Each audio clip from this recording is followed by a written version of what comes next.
Atlas of the Heart by BrenA Brown. Picture yourself as a kid again. You're living in a house that swings between extremes. One moment it's filled with warmth and laughter. The next it can flip to rage and hurt. The good times feel amazing, but fragile, like you're balanced on a tightrope. You know instinctively that one wrong word, one misplaced glance, or one sarcastic comment could send everything spiraling into chaos. As the oldest of four, you feel responsible for protecting your siblings. You become their guardian. But here's the thing. Even during the happy moments, you can't fully relax. You're always on duty, standing just outside the circle of joy, watching, waiting, scanning for the storm you sense could arrive at any second. And you can't talk to anyone about it. In your family, feelings are off limits. You don't discuss fears or problems. Everything is supposed to be fine. So when it's not fine, you start believing the problem must be you. And to make things even stranger, you think you might have some kind of magic power. You can't see 20 years into the future, but you can predict the next 20 minutes with eerie accuracy. You know exactly which joke will land and which one will start a fight. You understand everyone's hidden triggers. You realize that people will do almost anything to avoid pain, even if that means inflicting it on others. You see everything, feel everything, but you don't have the words to explain it. So you try to diagnose yourself using after-school specials and magazine articles. The only word that seems to fit is crazy. This was BrenA Brown's childhood. She's a researcher who would spend more than 20 years studying the very things that confused her as a kid: our emotions, our relationships, and the words we use to make sense of them. What she discovered is that she wasn't crazy, she wasn't alone.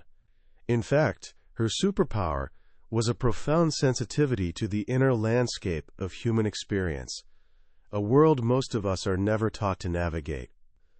Atlas of the Heart is the result of that journey.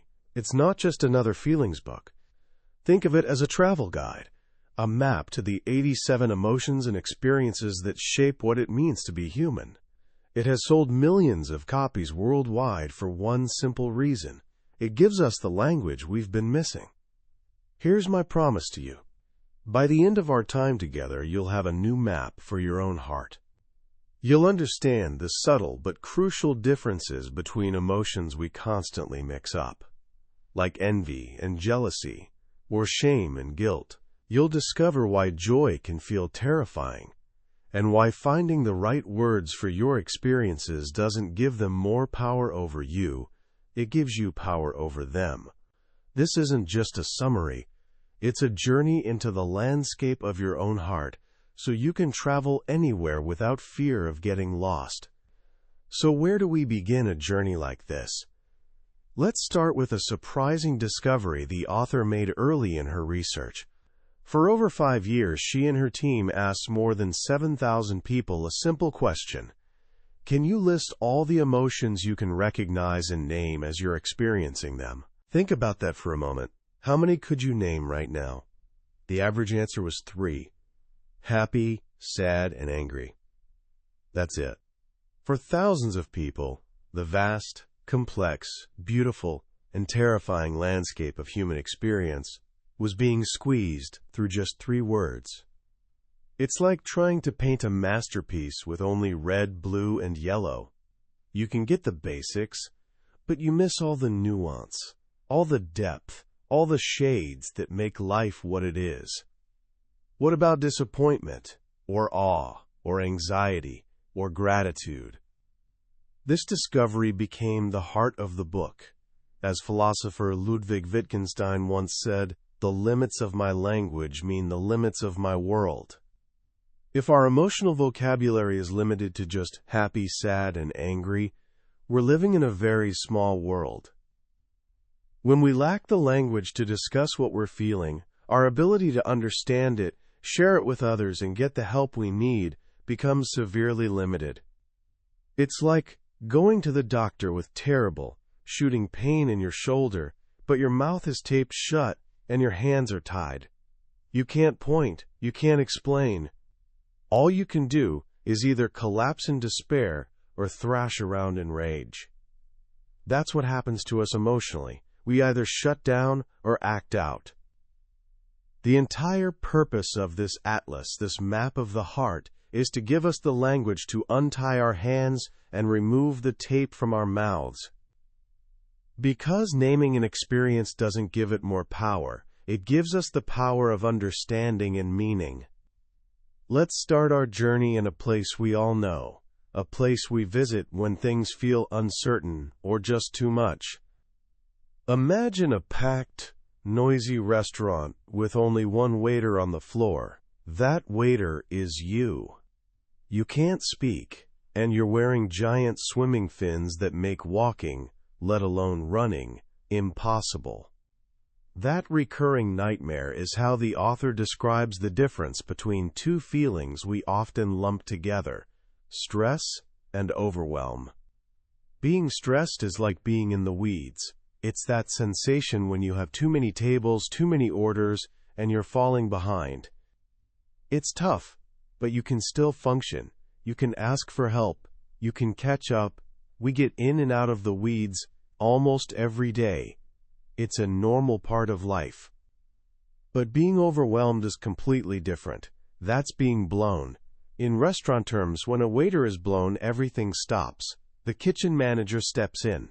Your tables immediately get reassigned. You're told to step outside, go to the cooler, do whatever you need for 10 minutes. Because you are completely overcome. You can't think. You can't function. People can offer help, but you don't even have the capacity to explain what you need. Both stress and overwhelm involve believing that environmental demands exceed our ability to cope. The difference is degree.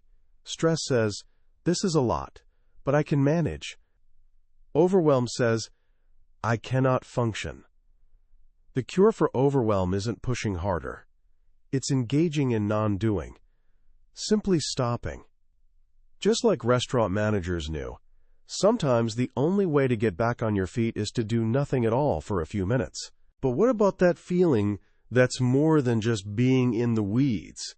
That feeling of escalating loss of control, worst-case scenario thinking, total uncertainty. The author has a perfect and terrifying name for it: the Willy Wonka tunnel scene. Remember that scene from the original movie? The boat ride starts sweet and magical, then enters a dark tunnel. The boat goes faster and faster. Horrible images flash on the walls, and Willy Wonka starts manically reciting that poem. There's no earthly way of knowing which direction we are going. That's anxiety. It's not just stress. It's the thinking part of stress gone wild. It's our mind creating chains of negative thoughts about bad things that might happen in the future. And our inability to tolerate uncertainty fuels it. When we can't stand not knowing what will happen, our mind creates stories, and they're rarely good ones. Our two main coping mechanisms for anxiety are worry and avoidance. Neither works. Worrying doesn't actually prepare us or help us cope, it just strengthens the anxiety.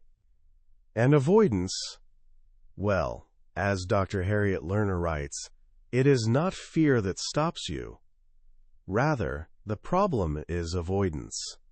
Avoidance will make you feel less vulnerable in the short run, but it will never make you less afraid. But here's one of the most powerful discoveries in the entire book. It turns out that anxiety and excitement feel almost identical in the body. That same coming out of your skin feeling, the racing heart, the butterflies. The only difference is how we interpret and label it. When we perceive the feeling negatively, we call it anxiety. When we perceive it positively, we call it excitement. Just by taking a breath and asking ourselves, am I anxious or am I excited, we can sometimes shift our entire experience. That's the power of language. This brings us to one of the most misunderstood and vital emotions of all, the one we experience in times of uncertainty, risk, and emotional exposure. It's the feeling of a first date after a divorce. It's the feeling of waiting for the doctor to call back. It's the feeling of apologizing to someone you hurt. It's vulnerability. For most of us, we were taught that vulnerability equals weakness, but the author's research shows the exact opposite. There is no courage without vulnerability. It is, in her words, our greatest measure of courage. It's showing up and being all in when you can't control the outcome. It's not oversharing, it's sharing with people who have earned the right to hear your story. It's the birthplace of all the good things in our lives: love, belonging, joy, trust, and creativity. But we're so afraid of it. We spend our lives building armor to protect ourselves from feeling vulnerable. One of the most common forms of armor is something the author calls perfectionism. And where perfectionism exists, another emotion is always lurking just beneath the surface. This takes us to a new place on our map, the places we go when we fall short. Here we find 4 emotions that we often use interchangeably, but they're worlds apart: shame, guilt, humiliation, and embarrassment. Understanding the difference is life-changing. Let's use a simple example. You get back a quiz in school, and you got an F. If your self-talk is, "I'm so stupid," that's shame. Shame is the intensely painful feeling of believing we are flawed and therefore unworthy of love and belonging. It's not about our behavior. It's about ourself. I am bad. Shame thrives on secrecy, silence, and judgment. It wants you to believe you're the only one. The antidote to shame is empathy. When we share our story with someone who responds with "me too," shame can't survive. Now, what if your self-talk is different? What if you look at the F and think, "Going to that party instead of studying was a stupid thing to do"? That's guilt. Guilt is about our behavior. I did something bad. Unlike shame, which corrodes our belief that we can change, guilt is actually a driver of positive change. It's the discomfort we feel when our actions don't align with our values, and it motivates us to apologize, make amends, and do better. So shame is, "I am bad." Guilt is, "I did something bad." What about humiliation? Let's go back to the quiz. The student next to you sees your F, grabs your paper, holds it up and yells, "This idiot can't even pass a quiz. He's as stupid as they come." And the class laughs. That feeling is humiliation. It's the feeling of being unjustly degraded or put down by someone else. The key difference between shame and humiliation is that with shame, we often feel we deserve it. With humiliation, we feel it was unfair. We didn't deserve it. This distinction is critical because new research shows a terrifying link between humiliation and violence.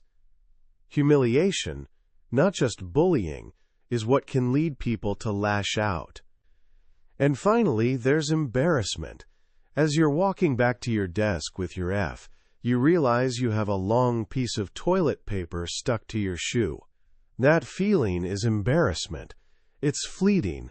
It's about a minor social mistake, and you know it could have happened to anyone.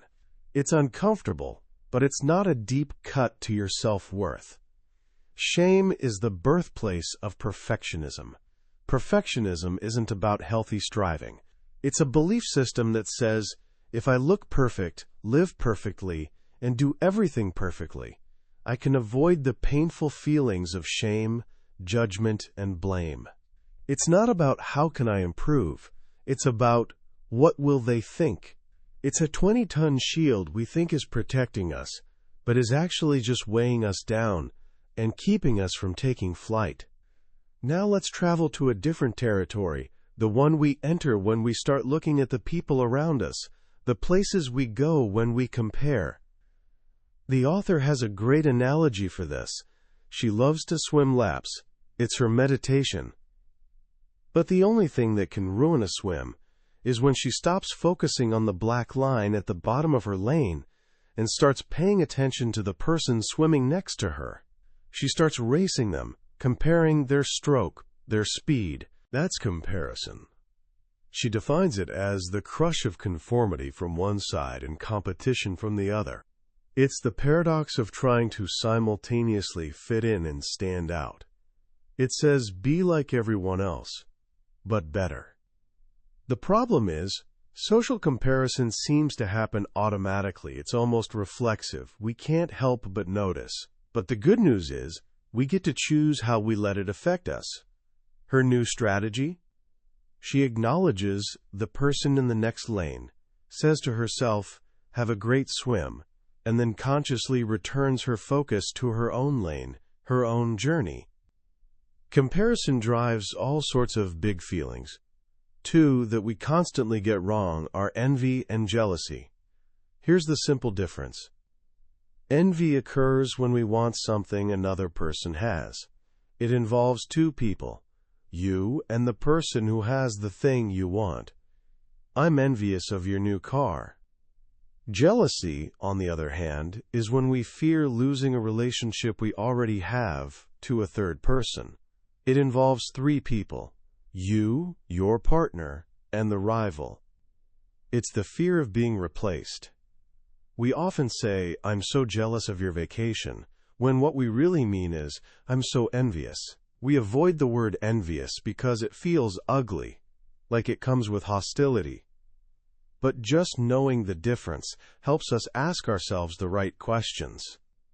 Am I afraid of losing someone I have, or do I just want something someone else has?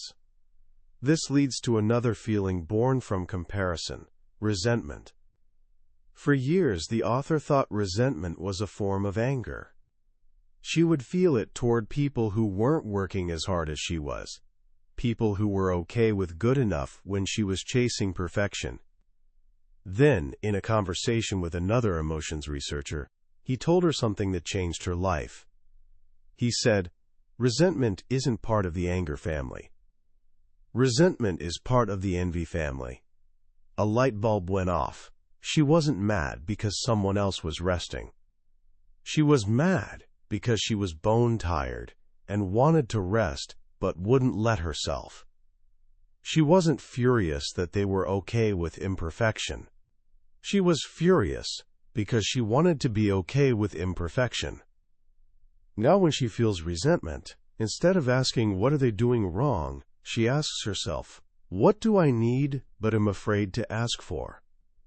Resentment is the feeling of frustration and judgment that comes from perceived unfairness, often when we fail to set boundaries or ask for what we need.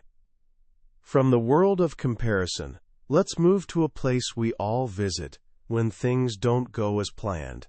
This is the land of disappointment, expectations, and regret. The author offers the clearest definition of disappointment I've ever heard. Disappointment is unmet expectations. That's it. The more significant the expectation, the more significant the disappointment. The problem is, most of our expectations are stealth expectations. They're unexamined and unexpressed. We paint a beautiful movie in our heads of how something is supposed to go, how people are supposed to act, what they're supposed to say. But we're the only one who has seen the script. When real life doesn't follow our internal movie, we get disappointed, hurt, even angry. She tells a story about her and her husband, Steve. They noticed they argued most after weekends when they were both home trying to juggle all the family activities. It was easier when one of them was away. How could that be? They finally realized it was all about stealth expectations. When they were alone with the kids, they had no expectation of getting their own stuff done. But when they were together, they both had a long list of things they hoped to accomplish, but they never talked about it.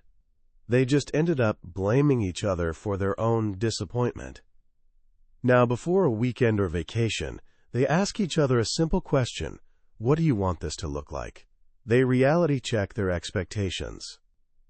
It's vulnerable to ask for what we need and to talk about our expectations. But, as one of her therapists told her, after she complained that her husband didn't celebrate her birthday the right way, "If you have to ask, it's not worth it," is a myth. The therapist replied, "If you're not asking for what's important to you, maybe it's because you don't think you are worth it." Sometimes we choose to live disappointed, rather than risk feeling disappointment. But the author tells a heartbreaking story of a man in his 60s who used to live by the motto, "Expect the worst." That way he was never disappointed. Then his wife was killed in a car accident. He said, "Needless to say, expecting the worst didn't prepare me at all. And worse, I still grieve for all those wonderful moments we shared that I didn't fully enjoy." What about regret? While disappointment is about an outcome we feel was outside our control, regret is when we believe the outcome was caused by our own actions or our failure to act. The author argues that no regrets is a terrible motto. It doesn't mean living with courage. It means living without reflection. Regret is a powerful teacher. It's a function of empathy. It's a call to courage and a path to wisdom. What we regret most aren't our failures, but our failures of kindness, our failures of courage. Now let's leave these difficult places for a moment and journey to a land that feels almost magical, the places we go when something is beyond us. Here we find awe and wonder. Both of these emotions make us feel small, but in a good way. Small yet connected to something vast and incomprehensible. The primary difference is this: wonder inspires the wish to understand. Awe inspires the wish to just stand back and let it shine. If you see a butterfly land on your finger, you might feel a sense of wonder. You might want to learn all about caterpillars and monarch migrations. It fuels curiosity. But if you're standing on the edge of the Grand Canyon at sunset, you feel awe. You don't want to understand it. You just want to witness it. Awe makes us feel more connected to each other, more generous, and more humble. And speaking of curiosity, the author makes a brilliant distinction between curiosity and interest. Interest is a cognitive openness. I'm interested in that topic. But curiosity is what happens when we recognize a gap in our knowledge about something that interests us, and we become emotionally invested in closing that gap. It's not just thinking, it's feeling. We have to know a little bit about something to become curious about it. You can't be curious about something you know nothing about. This is why, as Albert Einstein said, the important thing is not to stop questioning. Choosing to be curious is choosing to be vulnerable. It requires us to admit we don't know, to ask questions, and to risk making discoveries that might make us uncomfortable.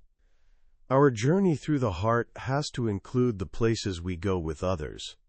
And here we find some of the most important concepts for building a meaningful life: compassion, empathy, sympathy, and boundaries. Let's be very clear about the relationship between compassion and empathy. Compassion is the daily practice of recognizing our shared humanity. Empathy is a skill set, the most powerful tool of compassion. Compassion is not pity. Pity is what the author calls a near enemy. It looks like compassion, but it undermines it. Pity says, "Oh, that poor person." It creates distance. Compassion says, "I understand this pain. I suffer in the same way." It creates connection. Empathy is the skill that allows us to connect. And here we need to bust a huge myth. Empathy is not walking in someone else's shoes. The minute we try to imagine ourselves in their situation, we often fail. We either get sucked into our own feelings, or, because our experience is different, we start to doubt or judge theirs. Instead, Empathy is learning how to listen to the story someone tells about what it's like in their shoes and believing them, even when it doesn't match our experience. It's not about feeling for someone that's sympathy. It's about feeling with them. It doesn't mean you have to have had the exact same experience. It just means you have to connect to the feeling they're describing. If a friend tells you they're heartbroken because their dog died, you don't need to have had a dog die to be empathic. You just need to know what heartbreak feels like. You connect to the emotion, not the specific event. And none of this, not compassion, not empathy, is possible without boundaries. This was a huge, soul-shaking discovery for the author. She couldn't understand why the most compassionate people she interviewed all talked about the importance of boundaries. It finally clicked. You cannot be compassionate when you're feeling resentful and taken advantage of. Boundaries aren't about pushing people away. They're about creating the space where you can connect with them authentically. As writer Prentice Hemphill so beautifully put it, boundaries are the distance at which I can love you and me simultaneously. And in this space of connection, we have to be careful of what the author calls comparative suffering, the idea that my pain is bigger than your pain, or that I'm not allowed to feel my pain because someone else has it worse. Hurt is hurt. Empathy is not a pizza with 8 slices. When you give it to someone, there isn't less to go around, there's more. Our map is becoming fuller. We've journeyed through struggle, comparison, disappointment, and connection. Now let's go to the places that represent the very heart of the heart. Love, heartbreak, and trust. The author's definition of love, born from her research, is profound. She says we cultivate love when we allow our most vulnerable and powerful selves to be deeply seen and known, and when we honor the spiritual connection that grows from that offering with trust, respect, kindness, and affection. Love isn't something we give or get. It's something we nurture and grow. It's a connection. And here's the key. We can only love others as much as we love ourselves. Shame, blame, disrespect, and betrayal damage the roots from which love grows. And when love is lost, we experience heartbreak. Heartbreak is different from disappointment. Disappointment is about unmet expectations. Heartbreak is about the loss of love. It can only come from someone to whom we have given our heart. To love is to risk heartbreak. But as the author concludes, after losing her beloved dog, Daisy, a pain she once thought wouldn't be worth it, the broken-hearted are the bravest among us. They dared to love. So how do we build love? How do we protect our hearts? It comes down to trust. But trust is a huge, vague word. If someone says, "I don't trust you," it feels like an attack on our whole character. So the author broke it down into 7 specific, observable behaviors. She uses the acronym BRAVING. B is for boundaries. You respect my boundaries, and you're willing to say no. R is for reliability. You do what you say you'll do. A is for accountability. You own your mistakes, you apologize, and you make amends. V is for vault. You don't share information that's not yours to share. My confidences are safe with you. I is for integrity. You choose courage over comfort. You practice your values, not just profess them. N is for non-judgment. I can ask for what I need, and you can ask for what you need, without judgment. G is for generosity. You extend the most generous interpretation possible to my intentions, words, and actions. This framework is a game changer. It turns the big, scary concept of trust into a concrete conversation about specific behaviors. It also gives us a powerful tool for self-trust. We can ask ourselves, did I respect my own boundaries? Was I reliable to myself? Did I hold myself accountable? And finally, our journey brings us to the good places. The places we go when life is good. And this is where we find another one of those crucial distinctions, the difference between joy and happiness. Happiness is circumstantial. It's related to our immediate environment. It's feeling pleasure. It's stable and longer lasting. Joy, on the other hand, is something deeper. It's an intense feeling of deep spiritual connection, pleasure, and appreciation. It's often sudden, unexpected, and fleeting. It's what the ancient Greeks called the good mood of the soul. The author tells a beautiful story about being on a paddle boat with her daughter, Ellen, when she was in first grade. She noticed Ellen had stopped pedaling and was sitting perfectly still with her eyes closed and a quiet smile on her face. Worried, she asked if everything was okay. Ellen opened her eyes and said, "I'm fine, Mama. I was just making a picture memory." She explained that when she's really, really happy, she closes her eyes and takes a picture in her mind so she can look at it later when she's feeling sad or scared. That is joy. But here's the catch. Joy is the most vulnerable of all human emotions. Why? Because when we feel that intense joy, we're terrified of it being taken away. This is what the author calls foreboding joy. It's that feeling when you're watching your child sleep and you're filled with so much love and joy that your very next thought is, "Oh my God, what if something happens to them?"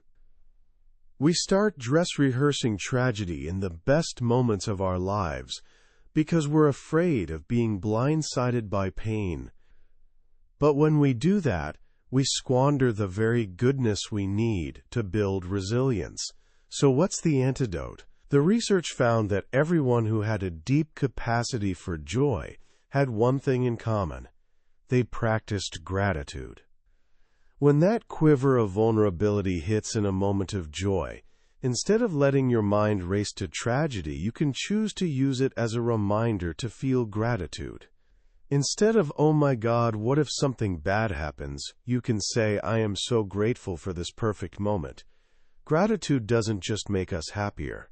It allows us to participate more fully in our lives. As one researcher put it, instead of adapting to goodness, we celebrate goodness. This entire journey through all these different lands of emotion leads the author to a final, unifying theory, a theory on cultivating meaningful connection.